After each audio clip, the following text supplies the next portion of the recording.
পাচ্ছি ডেথস্টর্ম এই মুহূর্তে কিন্তু গ্রেনেড করার আওতায় চলে আসা উচিত। প্লেয়ার বাট সামহাউ নক কিন্তু করতে তিনি মিস করলেন না।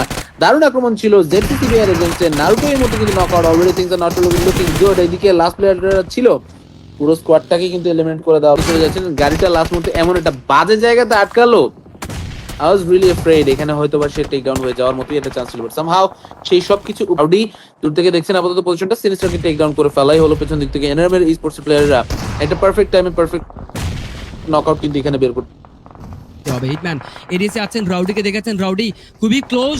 রাউডি ভার্সেস হিটম্যান একটা 1v1 সিচুয়েশন আসতে পারে।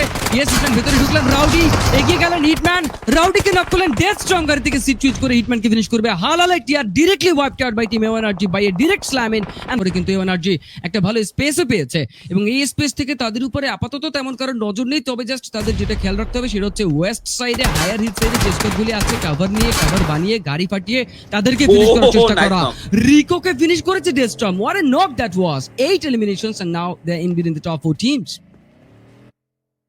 অবশ্যই 8 কম প্লেয়ার নিয়ে শুরু করেছিল, বাট সেই কম প্লেয়ার নিয়ে শুরু করতে পারার পরেও সেটা কিন্তু তাদেরকে কোনোভাবেই আসলে হচ্ছে পিছুপা হতে দেয় নাই। They were actually performing really well, that did really help. So এটা এখান থেকে কিন্তু হচ্ছে একটা বিষয় থাকছে আমাদের সামনে। বাট আমরা যদি বলি এই মুহূর্তে A1RG ফ্ল্যাশ পজিশনটা কিন্তু এই মুহূর্তে চাইবেন পরিবর্তন করতে। Right now they would love to secure their positions and একটু এখান থেকে যদি রিগ্রুপ করতে পারতেন সবচেয়ে ভালো হতো। এখান থেকে তারা দিচ্ছেন স্মোক, বাট যাওয়ার পথেই ফ্ল্যাশ এখান থেকে কিন্তু আসলে হচ্ছে ড্যামেজ রিসিভ করে ফেললেন বেশ খানিকটা। কপাল ভালো, ফ্ল্যাশ এখান থেকে কিন্তু আগে থেকে স্মোক করে রেখেছিলেন। ডেথস্টর্ম এবং ফ্ল্যাশ দুজন মিলে এখান থেকে খুবই চমৎকার একটা সিনার্জির পরিচয় কিন্তু দিচ্ছেন। স্মোকটা দিয়ে গাড়িটাকে রেখে তিনি চলে গেলেন একটা বিপরীত দিকে, যাতে করে তার উপরে কোনো ধরনের গ্রেনেডের আক্রমণ আসতে না পারে। নিনজা বেই তিনিও হয়তো বাঁচবেন না, he will be taken down in no time and আইমানকে কিন্তু টেক ডাউন করে ফেলা হবে। It's up to A1RG versus NRM.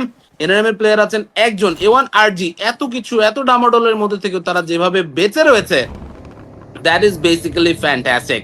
তারা জানেন এখান থেকে প্লেয়ার হয়তো বা গাছের পিছনে বা গাড়ির পেছনে বা ড্রপের পেছনে, বাট যেই পেছনেই থাকুক একটা পেছনের জায়গা থেকে তো আসলো Molotov. That Molotov was very deadly. সেই ডেডলি মলোটভটা এই মুহূর্তে দিয়ে দিচ্ছে প্রেসার কুল বয়। তিনি এই মুহূর্তে কিন্তু পজিশন আর আপাতত সুইচ করতে পারবেন না কোনোভাবে। একটা গ্রেনেড কিন্তু করা হচ্ছে, সেই গ্রেনেড দিয়ে ফ্ল্যাশ কতটুকু সুযোগ বের করতে পারবেন দেখা যাক। গ্রেনেডটা তো গেল একবার এখান থেকে কুল বয়ের সামনে পর্যন্ত কিন্তু গ্রেনেডটা আসতে পারলো না। দুটো গ্রেনেড চলে এসেছে and with those two grenades Deathstorm was able to get the final blow from the game and এরই মাধ্যমে A1RG Esports they got the first winner chicken dinner in their hands. Congratulations, amazing performance.